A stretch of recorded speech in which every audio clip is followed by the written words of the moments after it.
Ladies and gentlemen, welcome to another episode of the Block Party Podcast, In the Mix with Bix, episode 2. I'm TruthBlitz. And it's your boy Crypto Blood. And today we've got Bix. We're talking about EOS. There's a lot of controversy between EOS and the crypto community as a whole. Ethereum not being a security by the SEC.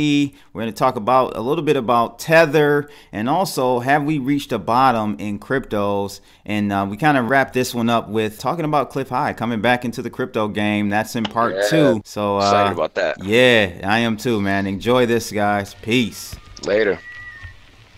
This the story of Crypto Blood and Truth Blitz.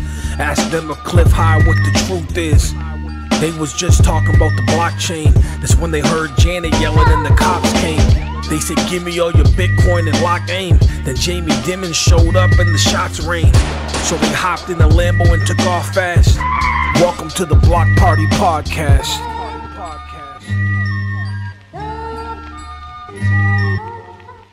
Ladies and gentlemen, welcome to the Block Party Podcast. We've got a special episode that we're starting to do every month here, In the Mix with Bix. This is episode number 2. What's going on, Bix? How are you, brother? I'm great. You know, fighting the good fight. That's what I do. Fight the good fight. I know people out there are probably thinking that by now Bix and I are mortal enemies, but that is not the case. We can have differences in opinions, and that's good. I think that's great for the space.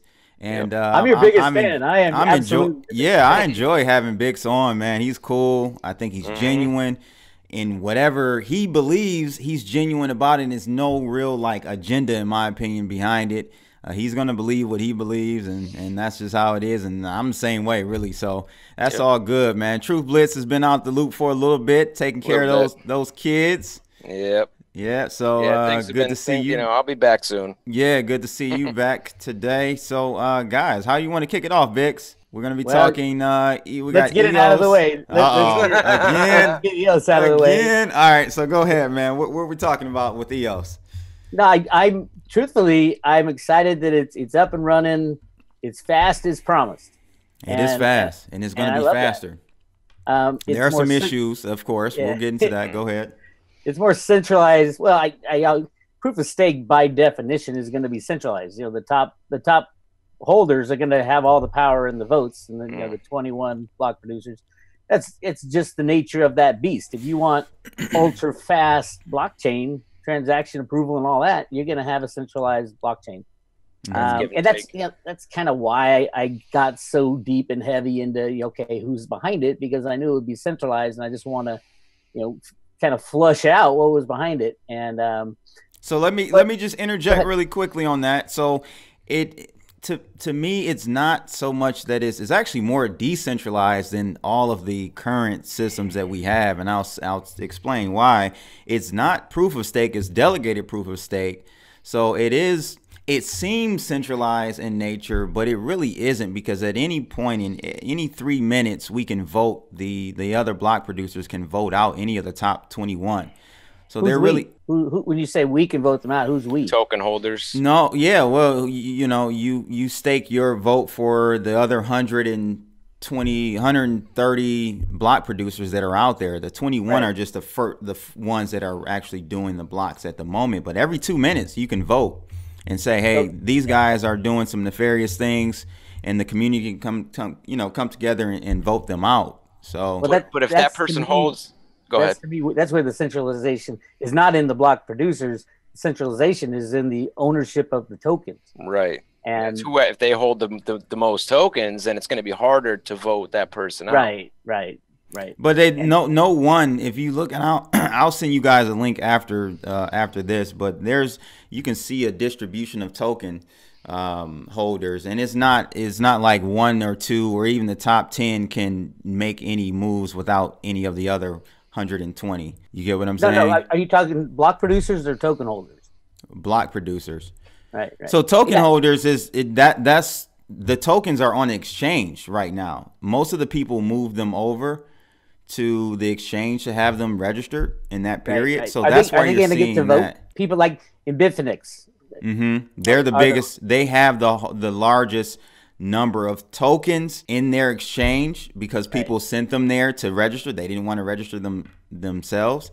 And they're one of the biggest block producers. But at any time in the voting process, we can kick them out, no matter how many tokens they actually hold. You see what I'm saying? But that gets back to who's we. I mean, if you're looking at 10 addresses hold over close to 50% of the EOS tokens, I mean, I have always been of the opinion that the valuation was an artificial valuation, because you got 10 whales all working together and this deep state cabal, if you want to go on the conspiracy side. And Bitfinex basically controls all the votes of all their token, all the people who hold EOS on their exchange. So if you no, that's not true. I thought that as well. And I was talking to the guys over at EOS Detroit. This week is actually Tech Week in Detroit, so a lot of stuff going on here. But I was talking to the team EOS Detroit, and they were like, that's actually that's a constitutional violation if Bitfinex uses the tokens of, like, let's say I sent my tokens over there. If they voted with my tokens, they would be eliminated as a BP. Well, no, not as a. Well, I think that I might be. We got Bitfinex is the largest BP, right? No, well, there is two things. They're the largest token holder with the wallets as far as how many tokens they have under their exchange, but they're also a BP as well. They're a block producer as well, and they're also owned by Brock Pearson gang. Well, I wouldn't say he owns it, but he has ties. Well, along with Tether, right. Yeah. And that's how I backed in. And nobody really knows who owns Bitfinex, although it's the same management of Tether that owns Bitfinex, and we all know that Brock Pierce was the inventor originally of the real coin, which turned into Tether, got rebranded. Right. So that's where kind of my. See, I don't know. I should have asked him what his role is. I think you touched on it, in Bitfinex, but really. Not really though. I didn't really touch on it. I think it was more Tether that you touched on. Do you guys know how many of the people are actually voting? The people who who are holding tokens, the regular token holders. They hit 15%, I think, right? And that's that was the threshold. But you have to continue. That's the thing. You're always voting. Yeah, every 3 minutes or something like that. You're right. Yeah. Right. So that's where if you compare EOS to let's just say Bitcoin or even Litecoin or even Ethereum, even I love Bitcoin Cash, but even Bitcoin Cash, you compare it to them, is really more decentralized than those technologies, because you can come in and be a miner on any of those, but your impact is very small. Therefore, I have an incentive to go to a mining pool and mine there, and that's where the centralization comes in on those blockchains with Bitcoin. Like there are like 3 mining pools that run over 50% of the hashing power. That's dangerous. You know? But if I'm correct, and these the people behind the block producers, some of them, I mean, we already know they can freeze coins. I will never invest in EOS because I will be the first guy to get his coins frozen on that blockchain. I guarantee. Why? Because I'm Riggs, and they'll vote to freeze my coins in 30 seconds. No, they already it did doesn't the work 7 that wallets. way. Yeah, but that's a good point. There was a reason, but they did go about it the wrong way. And I was talking to the team, EOS Detroit, and they were like, so the blockchain just launched, man. So people are like it's a baby. So they don't even have the what's the group? It's a group that's going to be over arbitration, right? That group hasn't formed fully yet, but there were 7 wallets. They had substantial proof that they were phished and hacked, and it was coming up to that point where if they didn't make a decision, then it's like a grace period with EOS. Yeah, 3 days. If you don't make that decision, it's gone forever. So they went ahead and did it, and it makes you wonder. I hope everybody who has an EOS wallet has checked to see if they were phished, because I heard these were just out of a bunch of people. These are the only people who could prove that they were phished, and their wallets were unlocked. They're going to be, listen, they're going to be challenges with this democracy type of system. But to me, Bix, if you look at it, I want to see a blockchain where we can actually use it in real life. Like, you know what I mean? Like normal people, if you lose your wallet with Bitcoin, Litecoin, or any of these, it's over, right? We can't really have that. That won't work in a real world scenario. So I think going forward, not just EOS, other blockchains, this blockchain 3.0, we're going to be changing the way we look at what is what do they call it, immutable, and what's not. It's going to have to be a fine balance. I think if we're going to really use blockchain in real world applications. So we'll have to see. It's not going to be perfect, man. I don't think there will ever be a perfect solution. I agree 100%. And, you know, it to me, kind of it gets to the people behind it. And that's why I had a problem. But I got you. Yeah, but it is. I mean, everybody knew there's going to be bugs and issues. And this is such a broad ranging concept. Do we know? Go ahead. That was kind of my issue was, hey, when Ethereum came out, we knew there'd be bugs, but it was only a $2 million ICO. And when you're talking $4 billion ICO with a $10 billion market cap, that's baked in the cake that this thing is going to work. Expectations are high. Yeah. And I think, I mean, it took Ethereum 3 years to get to a $4 billion market cap. And a lot of pain and suffering, as you know, as EOS will probably have more pain and suffering because it's planning to do more. Right. And it's not proof of stake has more potential, I think, for issues and problems than proof of work, but it's faster. But remember though, Vic, it's delegated proof of stake, so it's different than proof of stake. It is, well, to me, delegated proof of stake or proof of stake, if you've got over 50% of the people holding EOS tokens is in 10 wallets, and these guys we already know collude, and Bitfinex is one of them, and Block One it owns 10%, and you so got that would be an issue. Girlfriend is a block producer potentially at number 31 right now. I think that's his wife, actually. That's right. They got married last year or something. He got married twice. I didn't know about that. I was in Ibiza and in at the Burning Man. So I saw two wedding pictures. One was a unicorn wedding, and one was it was interesting. But yeah. So my question is, I agree with you if that scenario you just painted, if that was a proof of stake blockchain, yes, that's a huge issue. But because it's delegated, you have like a witness panel, and that's with, you know, that was kind of started when Dan was building Steam. Right. So who's on the panel? And no, I'm saying the 21 they're 21 producers and at the seat at the panel. Okay. Every 3 minutes, you can vote those individuals in or out. So it's a little, you know, I think it's just going to be, people are going to have to just learn a little bit more about it because it is different. It kind of challenges some of our, like I said, the immutable buzzwords we like to use in decentralized blockchains. So I think over time, people will start to see. You were going to say something, though, TruthBlitz. Yeah, I was just going to say, when we were talking about how some wallets got phished, do we know how that happened? I don't. But I'm telling you, if like in examples, I saw someone make a comment on, you know, this whole BitThumb thing, right? Bix, this hack. Yeah. And someone was like, of all the coins, if EOS was one of them, EOS would be the only one that could get their coins back. I was like, that's true. That's very true. So yeah, but you got Brock Pierce deciding. So that's not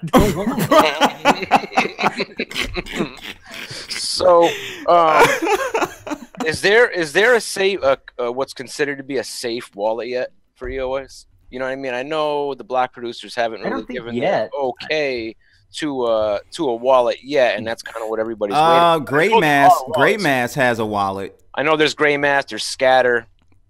Yeah, Scatter's harder to use. Gray Mass has a wallet. Right. You can try to check that out. And no, I have Gray Mass. I just didn't know if the block producers, because you know, the general consensus is, you know, if you're a token holder, don't touch it until the block producers come out and say, okay, this wallet is good. You know what I mean? Like, yeah, Dan Limmer blessed he blessed Gray Mass. Okay. Gray Matter or whatever it's called. Dan or the block producers? Dan, which Dan. One of the centralizations. Dan came out and said, "Guys, this one is fine to use if you want." Yeah. And so people started using Gray Mass. Yeah, and that has the voting bill right in. It has a voting in there and all that. Yeah, I have it. Yeah, I don't like how your tokens are staked right off the bat. You know, I guess they did that as kind of a security measure.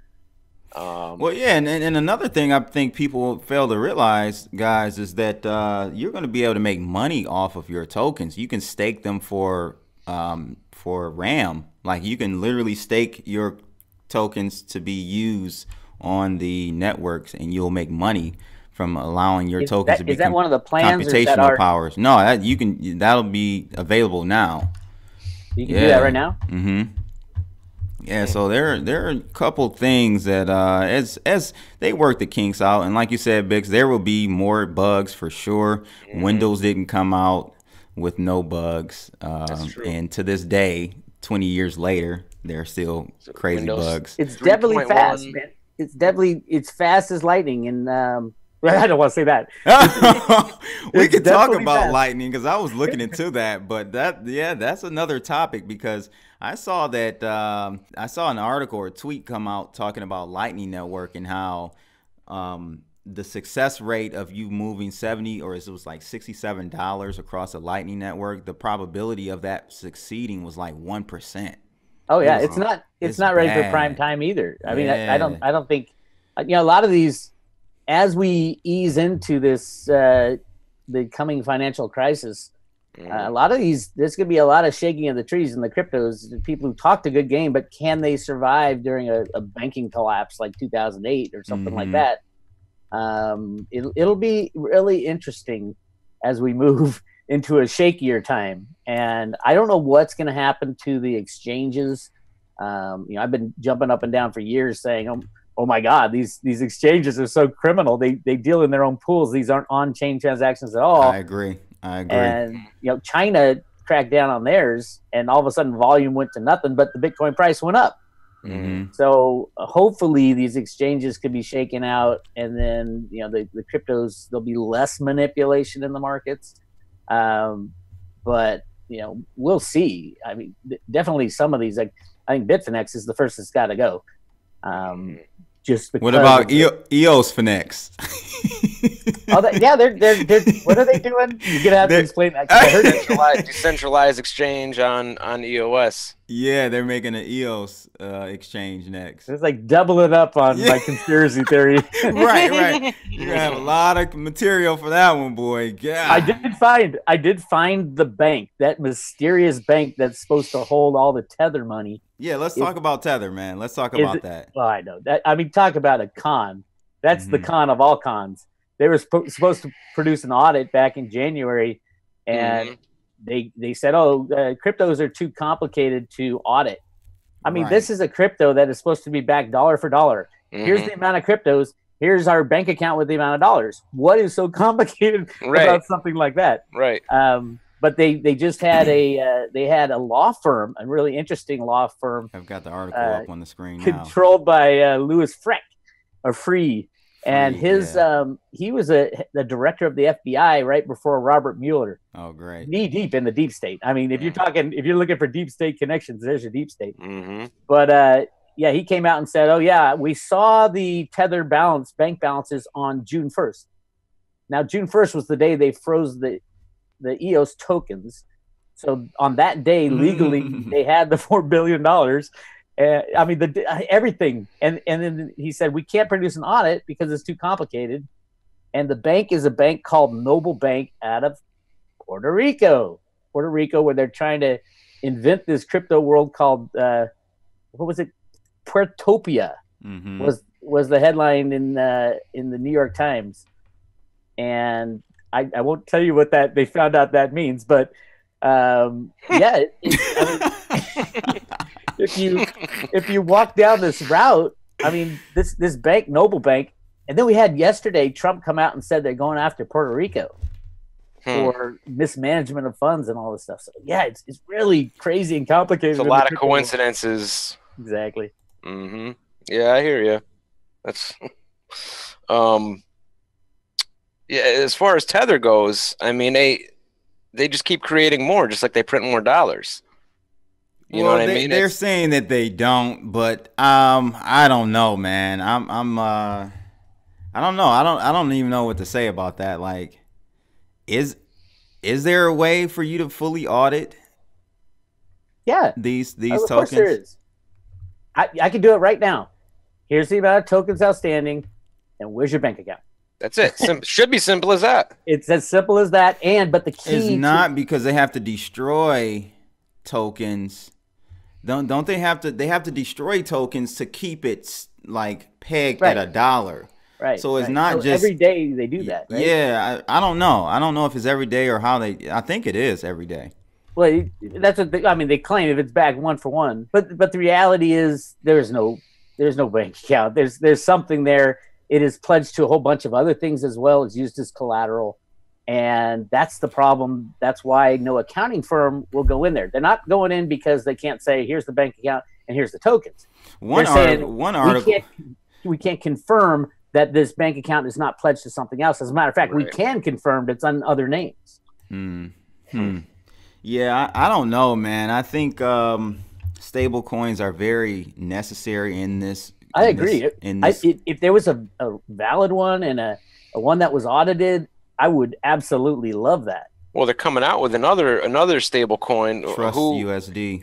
Is that the one? It's who was in on it? I can't even remember. I'm drawing a blank. I talked about it in a video maybe about a month ago.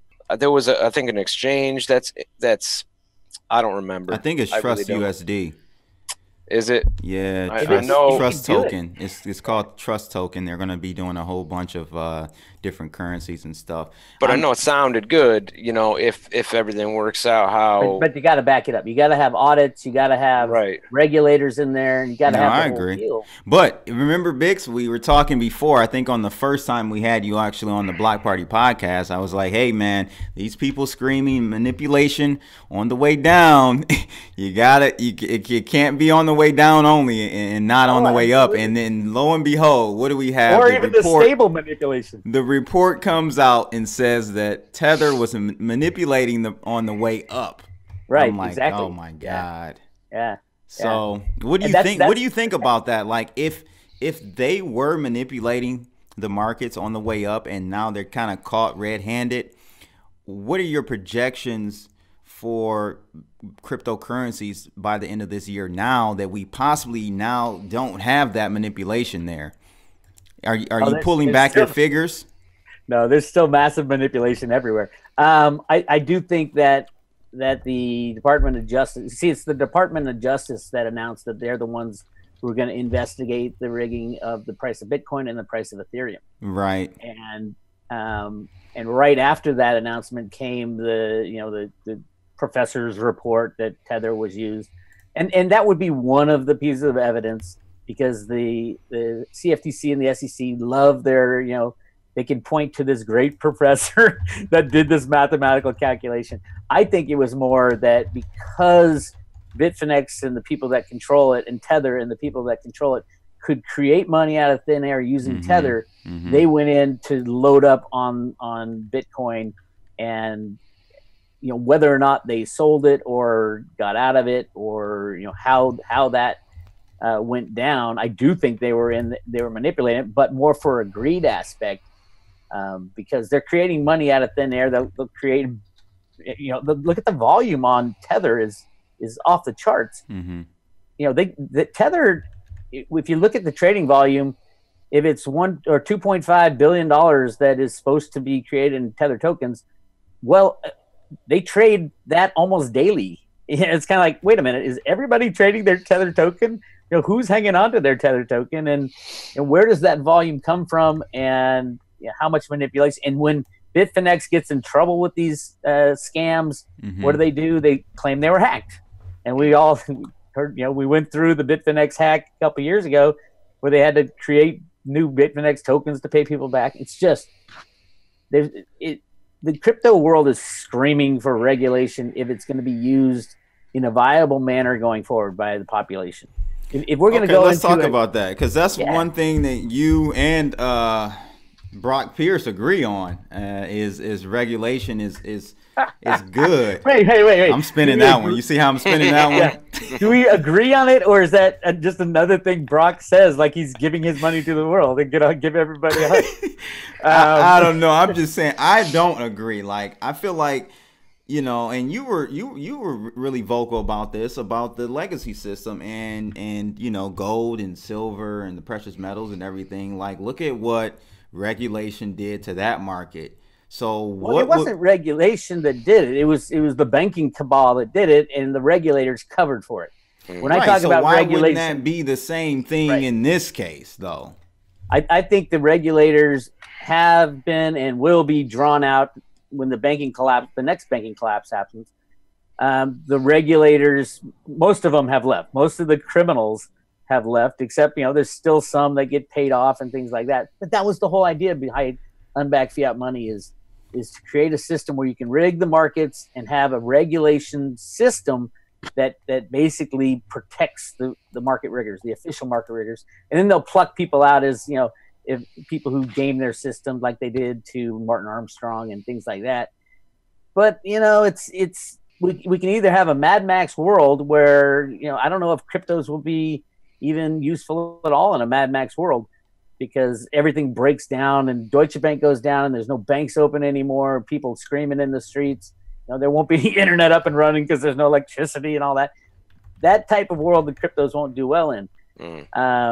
But a crypto world that we transition from the old system to a new system and make that new system a whole lot safer and a whole lot more honest and trustworthy, so that very decentralized, very open, with regulators in there to pluck out the bad players. That's what we want. To me, Biggs, though, that's what crypto and decentralization and autonomous organizations are all about. Not having trust. It's a trustless system. That's what cryptos were all about. And not having those regulators in the mix of things, in my opinion. So then you're getting into the world of the price of Bitcoin. The true pain of the latest downturn is not just that it went from 20,000 down to 6,000. The true pain was that it went from 6,000 to 20,000 instantly, and then it got slammed down. Right. So what happened was it destroyed the sentiment. It destroyed the viability of your average Joe jumping into cryptos and using it. It was really the best thing for the cryptos is if that never happened. If Bitcoin never went up to 20,000, then we could, you know, slow and steady wins the race when it comes to crypto. Yeah, I agree, man. I was completely stunned at the rise from, what was it, like 4,000 up to 20. I thought we would take a break at 10K. Yeah. And then we went to 13. I'm like, this is crazy, man. Welcome to Tether. Welcome to Tether. Welcome to Brock Pierce and his crowd. But the problem is, though, I don't understand how you could feel like bringing the same guys, the regulators and the banks, they're hand in hand. We know that. Bringing them, inviting them into this space is going to fix anything. I don't know, man. We got to fix the regulators first. What do you think, man? We got to fix the regulators, and the regulators are paid to run cover for the manipulation of the old system. That's the only reason the old system's up and running. That's what Root A stands for. It's a Fortran programming term invented by Greenspan in the 60s to rig the markets. And the regulators have been a big part of it. If you go through the CFTC and the DTCC and the World Bank and the Federal Reserve, the regulation is all about controlling the con, and it has been for over 100 years. So if we are moving into a new system and we really destroy the old system, with like Deutsche Bank just announced, got, you know, all kinds of dings today, and it's about to get on the watch list for the Fed's stress test. And that's a bunch of bull. $50 trillion market cap, or $50 trillion derivative book at Deutsche Bank. That's nothing. AIG, what was that? Is that 800 or what was it, $300 billion bailout? This is 50 trillion. That ain't gonna happen. That's gonna blow the system sky high, and nobody's stopping it. So we'll see what happens the old system crashes. You know, my ideal world is the old system crashes, the cryptos take over, the regulators are in there that do their job, take out the criminals, and we move forward. That's when they heard Janet yelling and the cops came. They said, give me all your Bitcoin and lock aim. Then Jamie Dimon showed up and the shots rained. So they hopped in the Lambo and took off fast. Welcome to the Block Party Podcast.